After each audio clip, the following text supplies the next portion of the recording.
Now is time for our today's last case presentations. Last but no means the least, it might be something that a couple of our viewers at least have been waiting for all day. We're going to have 2 case examples that introduce tools to making the green transition easier for creative fields. And to lead us through these case examples, our planning officer, Milla Minerva Mertanen, is going to take the stage. So please, Milla. Thank you, Sofia. Hello, everyone, and welcome to the case sessions. Sustainability is the word of the day.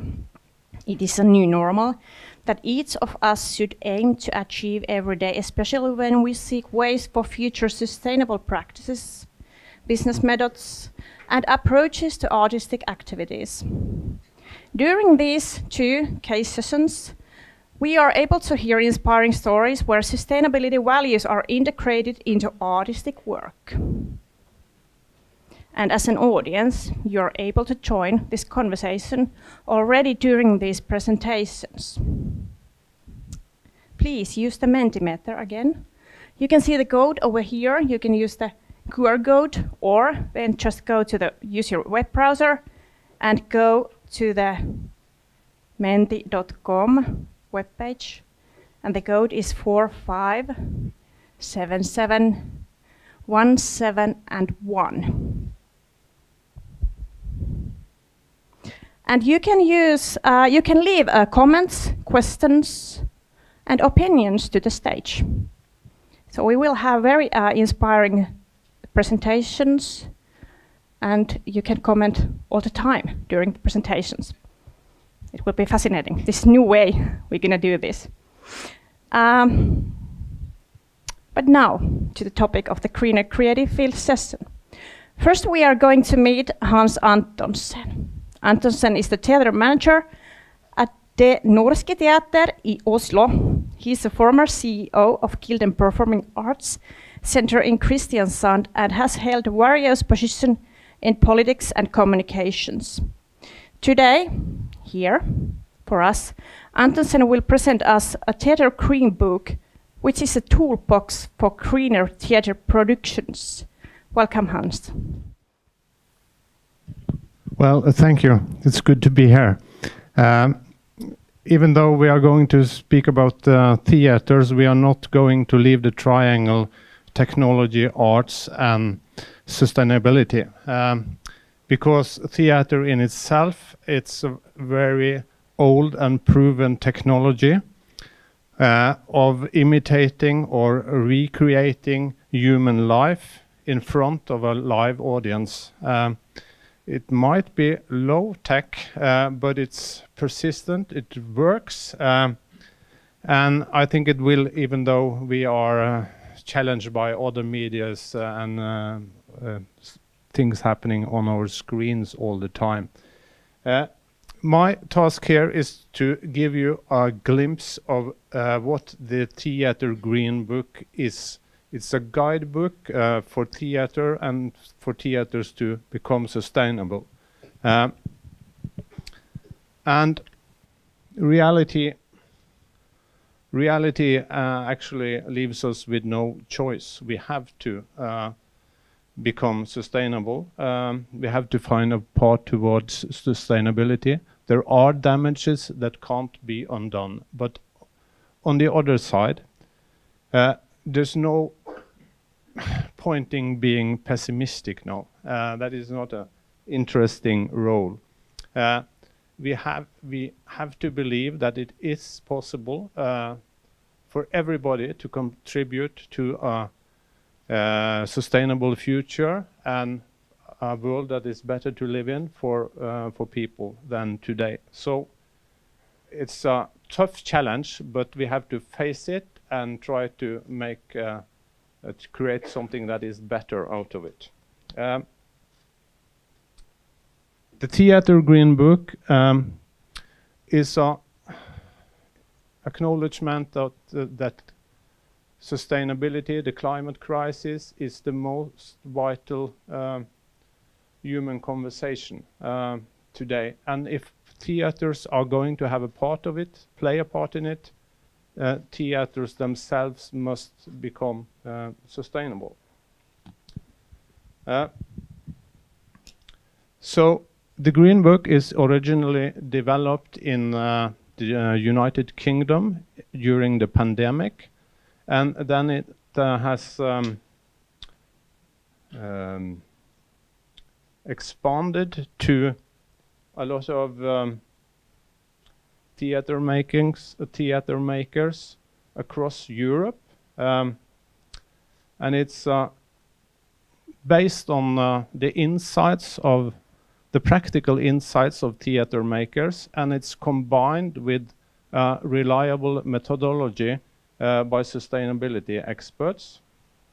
And there are national networks in quite a good number of European countries, including Finland, and the Green Book is translated to a lot of languages, also in Finnish by the Finnish theaters organizations, I believe. So it's a tool that is available for everyone to use. It's no charge in using it. You can download it from the theatergreenbook.com website. And the ETC, the European Theatre Convention, is a network of, now it is 64 theaters across 31 countries in Europe. So it's the largest theater network in Europe. What we are doing is kind of stress testing the guidebook.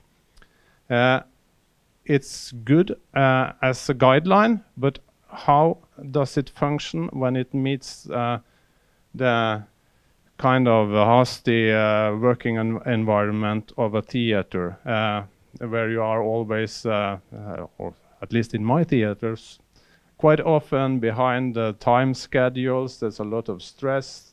Decisions are taken very fast. How does these guidelines function when we stress test them? We have a pilot project within the ETC where 10 theaters are doing this stress test. So I'll give you some insights from the guidebook. Just a short overview. It's a collective approach. It's meant to be practical. As I mentioned, it's also methodical, and it's measurable.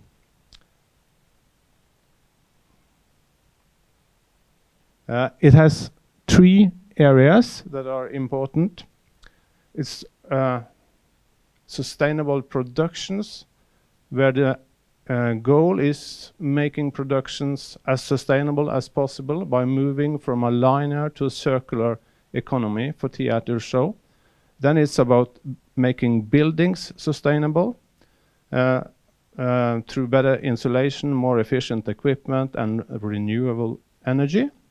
And then it's about operations, everything else, basically, like marketing, catering, travel, and handling waste sustainably, and with the advice to establish a green team to guide the organization. You will find a lot of guidebooks in different industries that are similar. What is a good quality with the Green Book, I believe, it has 3 standards. It's the baseline standard, it's the intermediate standard that is a little bit more difficult to reach, and then there is the advanced standard. In ETC, this is meant to be combined with a system of self-certification, where you can check out if you meet the requirements on the different levels. And we are in a very good dialogue with the European Commission to see if this can be approved in any way as a kind of European self-certification system for theaters or performing arts. So the idea is to move from a linear way of producing theater shows, where you put in a lot of raw materials, you produce the show, and then things go to a landfill or becomes to waste, where we want to come into processes where we reuse and recycle the resources. No matter what industry you are in, I think this way, this guideline of thinking differently might be useful. When you are going to put up a show or do something that requires raw materials or resources, ask yourself, can I do without it? If not, can I use or adapt something from the store? Or if not, can I make it from salvage materials? If not, can I buy it with good materials? If not, then you should really ask yourself, is this worth harming the planet for? And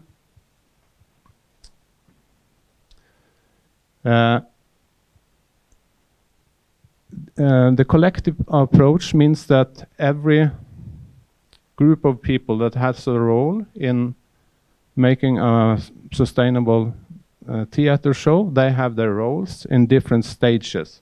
That goes for the creative team, that goes for the guys producing the show, for the making and disposal of the show, for the technical aspects of the show, and the guideline also have this checklist on the baseline level. You should meet the requirement that only or at least 50% of everything on stage should have had a life earlier. That means that you are reusing or recycling something, and 65% that comes out should go to a store or be used in another show. So, and this is how the system is built. The intermediate level has higher requirements, and the advanced level, then you are going to only use things that's had a former life, and everything that comes out of the production should be used in other productions. And likewise, we have these tools for working with the buildings, specifically for the theater buildings and for operations. And our hope is that by stress testing this and improving it, finding out what does not work, the guidelines will be better all the time, and that this will be a useful tool. And most of you are working in different sectors of the cultural sector, but I hope this can serve as an inspiration for how to apply a systematically approach to becoming more sustainable, for all of us have to walk that way, and quite fast, really. Thank you.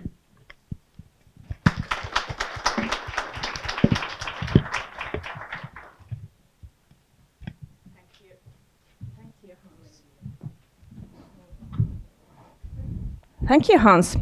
Performing arts, film and TV industry requires multiple people and other resources to operate. Antonsen gave us good examples from Theatre Green Book. Now we will meet our next specialist, who is Puolanne. Puolanne works as a sustainability manager in audiovisual producer Finland, APFI, leading the way for the Finnish film and TV industry to become more sustainable in all levels, from practice to policies. Since 2010, Puolanne has worked as a TV freelancer in addition to being one of the pioneers to bring up the green topic in Finland. She is the co-author of National First Sustainability Guidebook, Ekosetti, a guidebook to sustainable audiovisual production in Finland. Welcome, Anne.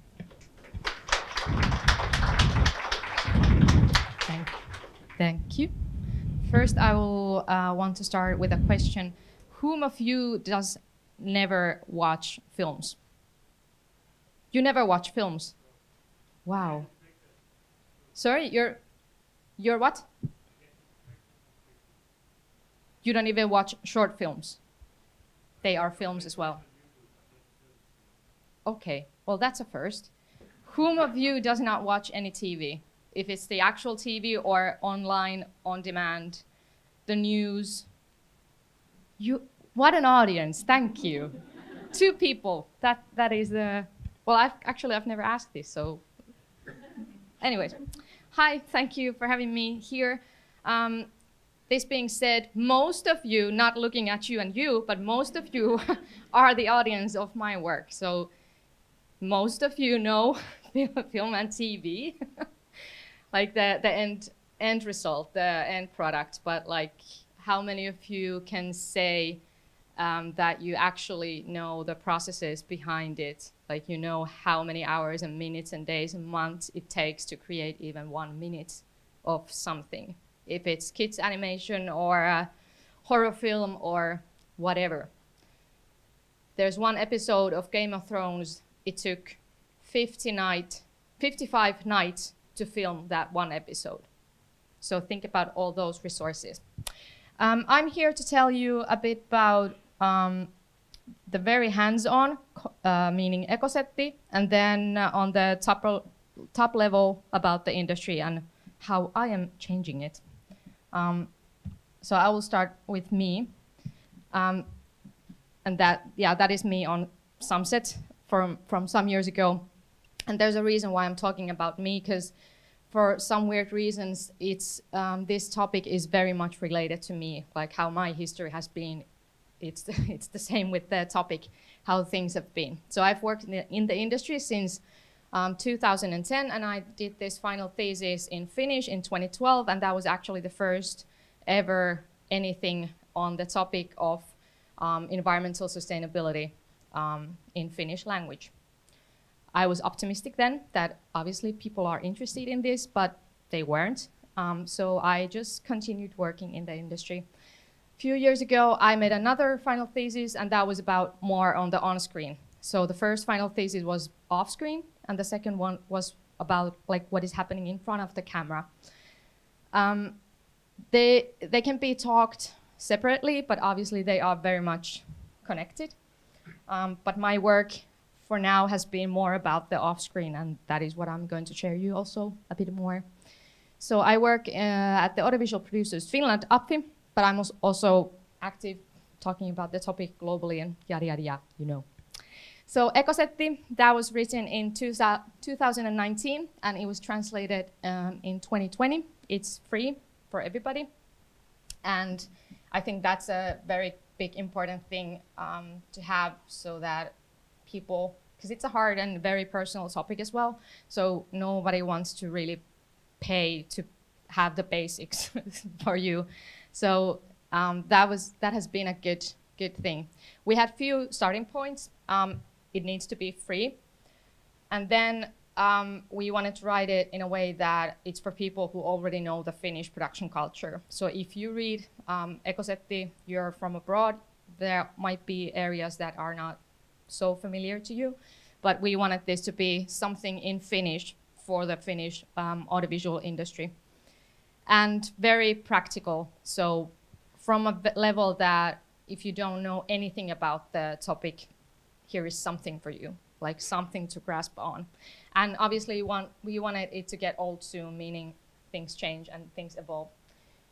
Usually it's all about the money and content when we're talking about film and TV, but obviously we wanted to have a third wheel there about sustainability.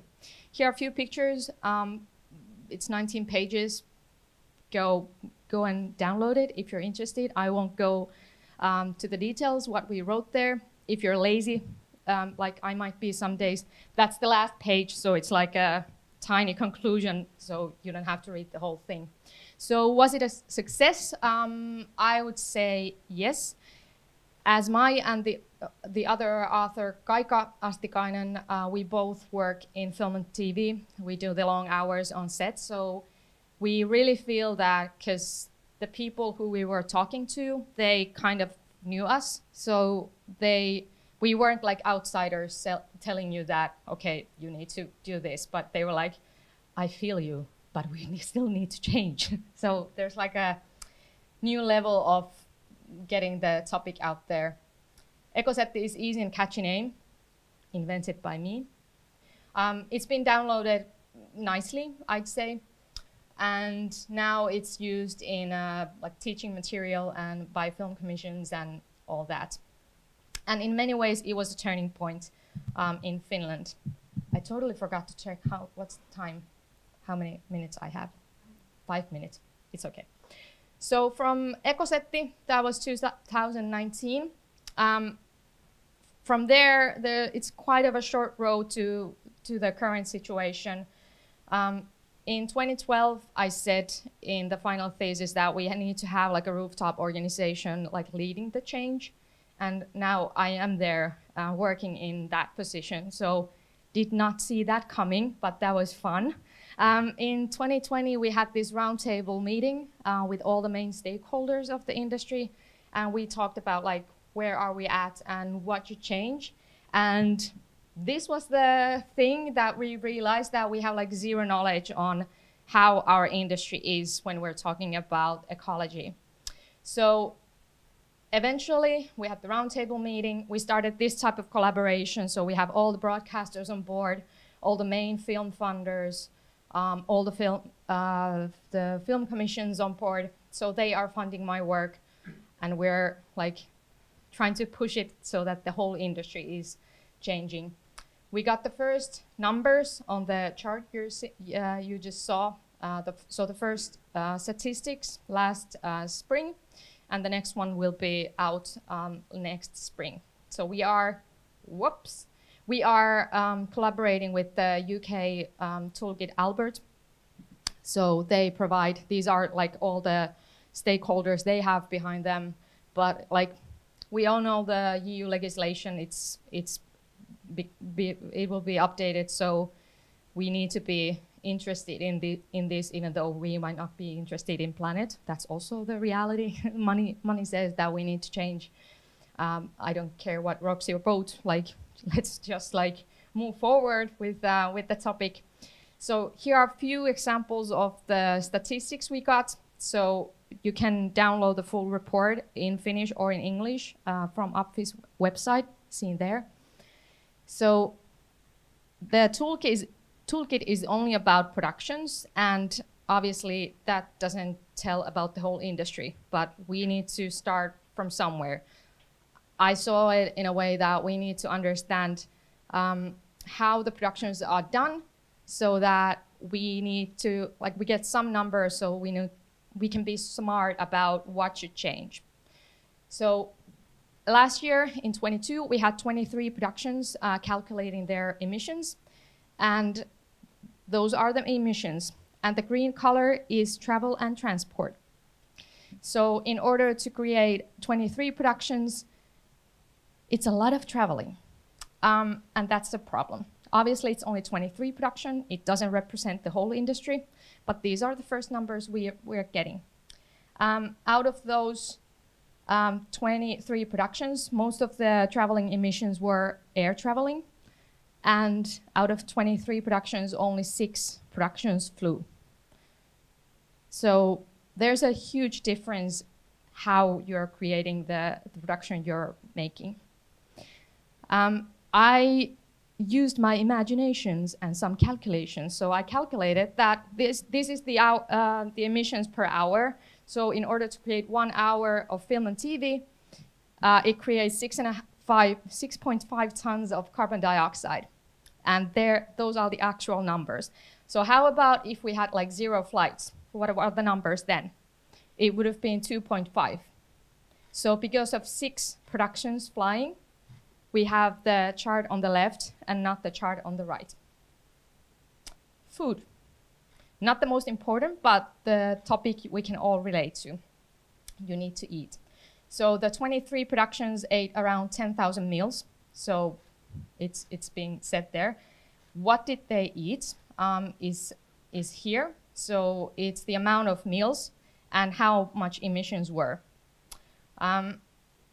Here I also use my imagination. And I calculated that I've been very much saying that don't eat beef. If you want to eat meat, fine, but just like skip the beef. Then you can make a difference. So I calculated. Here's just like a random picture. 4% out of all mammals on Earth are wild, and the rest are livestock and humans, FYI. So out of all those meals with meat, if even half of them would have been meat, beef, what would have happened? Well, the emissions would be doubled, and that would have been the drop with beef.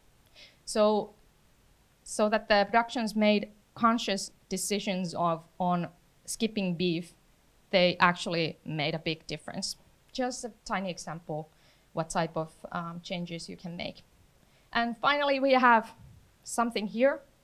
So that's 23 fictional and non-fictional TV shows, no film productions yet. I've been telling this. Oh, I can hear the reindeers. So it doesn't matter if we have a guidebook in theater or in a film and TV, whatever. It's the people who will do the things in good or bad. What a positive ending. Sorry and thanks.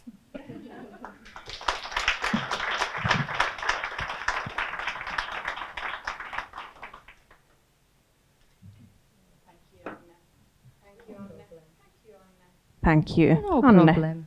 Now we have the voice. We have had two inspiring presentations and good thoughts in Menti. You can still leave your comments in Menti. Yes, thank you. And I'm able to see them on stage as well. Thank you both. Yeah. First question or thing or idea comes from my head, and I want you both to tell us the positive and negative side of the process when you were creating Ekosetti or when you were bringing the Theatre Green Book into your organization. How was it?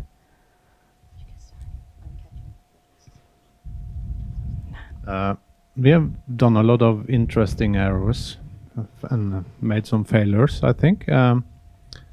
I tried to start the Green Book processes at my theater by inviting everybody that was concerned about climate change and wanted their theater to improve, to a gathering where people came up with a lot of ideas, and that was a very good meeting, but it didn't lead to anything because we didn't have the organization in place. I'm part of the management team.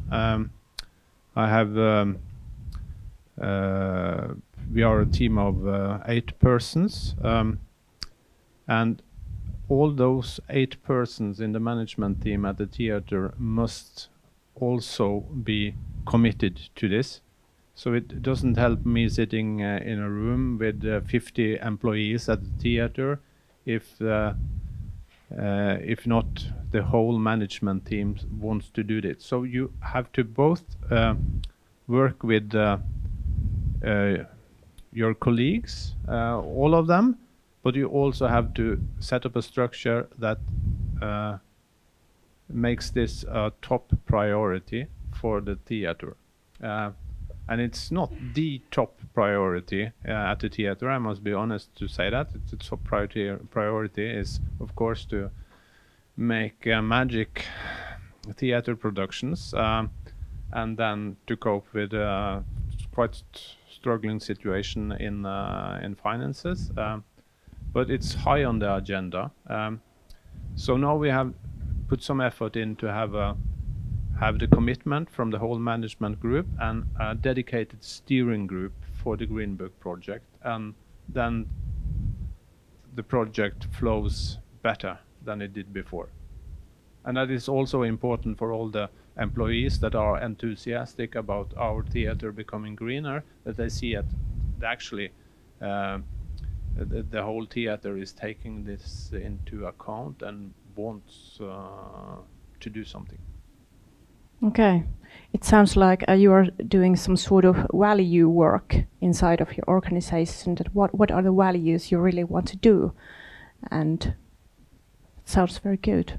It is not just how to make the theater greener, but it have to be important for everyone.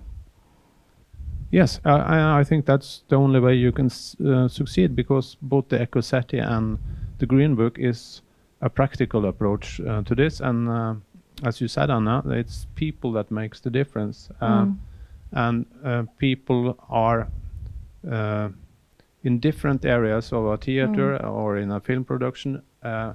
They really have expertise and competence and good ideas of what to change.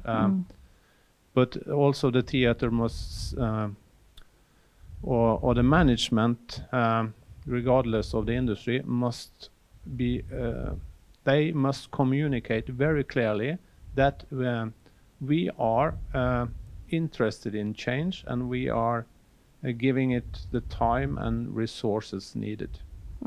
We want to stay alive. Yeah, thank you, Hans. What about Anne? Pros and cons. Yeah. A definite con is that Ekosetti was written by two people with little money. So we didn't have the time and money to go around and talk. We were trusting in our own ideas with all the experience in productions that we had, but still it was two people for a few months. So that also says about the level where it could be done. Like, I see like what Ekosetti is, like the next step could have been like yours, because it's really going through the processes. But then again, the pro there as well is that it is tiny handful of something. Like it's easier to comprehend than your big charts. Like I think they complement in a way. It's easier to have like something, because people on set, they are very practical. So to have like, okay, so we're about to change the whole industry. It's like, no, no, like what's for food? Like there are people who need the discussions on a very, very basic level. But yeah, it's overall the definite con on this is that it's me working 4 days a week. And like after Ekosetti, also it's me training, me helping productions and production companies, talking with broadcasters and film commissions, every now and then with the EU level or Nordic level, sometimes even globally. And then I'm also telling them like, don't eat beef. So there's a lot.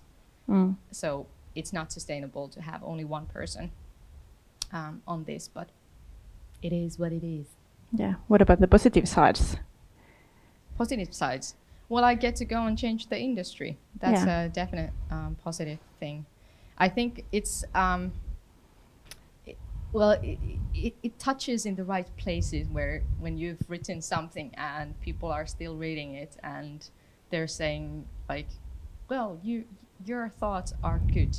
Like they make sense. So obviously it's fantastic. And like, even though like there are many levels of reality at the same time, it's feeling like things are not changing that fast. But then again, my view on the topic is all the way from 2010. So like this is honeymoon time. So in a way, like when I tried to talk about it, it was like, oh, what's sustainability? Like nothing to do with film and TV, go away. So like I've started from there, and now it's like, oh, please share your smart brains. So it is fantastic, but exhausting. Yeah. What do you think, how people have reacted all the changes you have made or suggested? How they react? I'd say, well, yeah. Not that many people need to be motivated, but we are used to work in such a way that you might do 2 or 3 jobs at the same time. So then when somebody comes and tells like, yeah, but think more sustainably, like it's just like an add-on to all the other things you're obligated to do.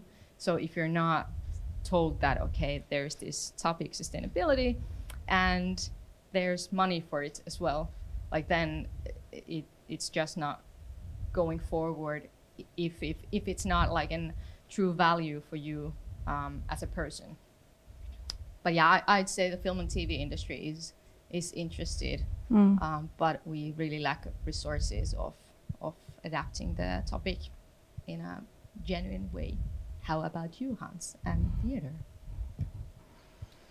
I like to share an experience with widely used eco certification system in Norway that is called the Eco Lighthouse, if I translate it directly. It's used by more than 60,000 big and small enterprises in Norway, and we started our way to sustainability a few years ago by doing all the processes needed to be certified. And that was very much a desktop exercise, and not many people at the theater cared about it.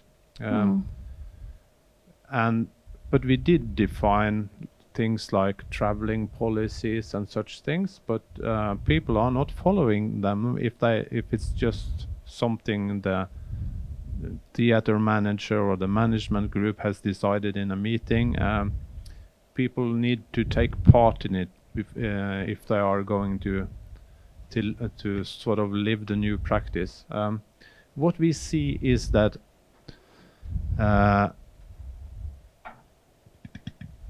like the creative teams that are defining the productions, the instructors and set designers, light designers, costumes, such things, they are becoming more and more interested in handling sustainability in a decent and serious way. And some of them, maybe the best of them, they are also interested in finding out what creative source is there in thinking more sustainable, like just for one example, using more used materials, checking out with recent productions that are not playing any longer. Can we use some of the walls, some of the houses, some of the things left over from that production, and make something great out of it? It's not that just we had to use something that was used before and we didn't get to buy some new stuff, so we are really disappointed. That kind of attitudes are they are going away. So I think a lot of the creative teams are really supporters of this, and a lot of like the technicians around the stages, they are really concerned about sustainability, and they want to contribute to it and have a lot of ideas. Yeah, you may.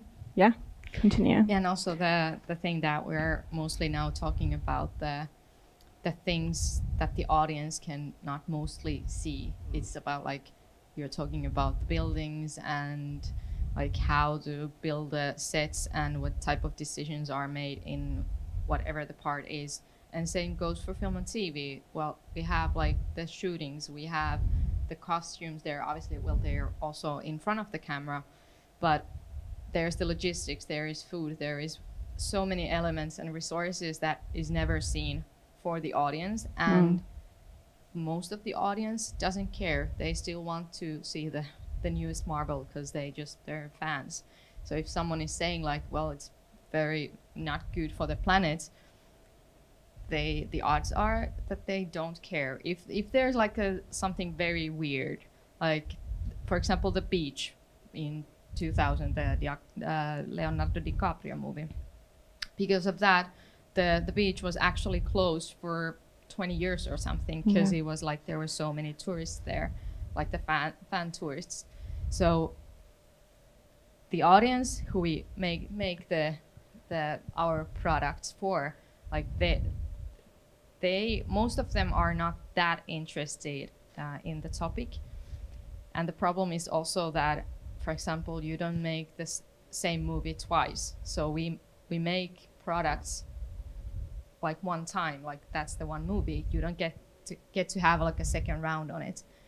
But yeah, it would need another discussion on the on-screen, like about the stories and content and what type of elements you can have there, both in fictional and non-fictional, because obviously in fictional you have more variety how you can adapt it, but also non-fictional, like what happens in the news, a game show or a kids animation or you name it. So yeah. That's my second or third or 50th passion, to talk about the content. There is lots of things and things on my mind right now, and I have many questions. We are running soon out of time, and I wish to end this conversation with a positive way. So, what do you think? How other art forms can benefit your work you have done? Well, when I read the Theatre Green Book, I could see it very easily adapted to other creative industries, like outside theatre. Like, I think that could be something not easy, but it could be adapted to, for example, to film and TV. So why do the same work twice when you can like benefit from some people having great minds and great plans for. So yeah, I think like that type of collaboration could definitely be a thing. And like I would say like what is happening in Finland in film and TV, I think it's a good case example, like what can happen if you just decide work together. Like when we started the collaboration, it was a moment of time when all the parties involved, they had like the urge to do something, but we were lucky enough, like nobody had really done anything. So like nobody had to give up on something. Like when you've invested time and money on something, you don't want to find the middle road, because that means that you've done something like for nothing. So to have like, to be brave enough to start collaborating and not to have like 26 projects at the same time. There are very important similarities between the Ekosetti and the Green Book. And first of all, they are guidebooks and are very practically oriented, and they are made by people who know what's going on in a theater or in a film production. This is something different from roadmaps that are made typically for the whole cultural sector. We have that in Norway, and that becomes it's not near enough to what is going to have to be done. So I think the idea of using guidebooks and looking into other industries' guidebooks, see what you can use, that's something you can take away. It has to be practical. If it's not people who are working on a film production or in a theater production, they won't use it. They have to see that this is about us. And then there is one thing that we haven't talked about, and that is all those climate footprint calculators that are available. I think that could be a dead end and not lead you to sustainability, because you use so much time calculating the more or less exact emission from an activity or a material, but you have to find out what are you going to do with it and how can you do something about it, and then you need the guidebooks. So and you can apply common sense here.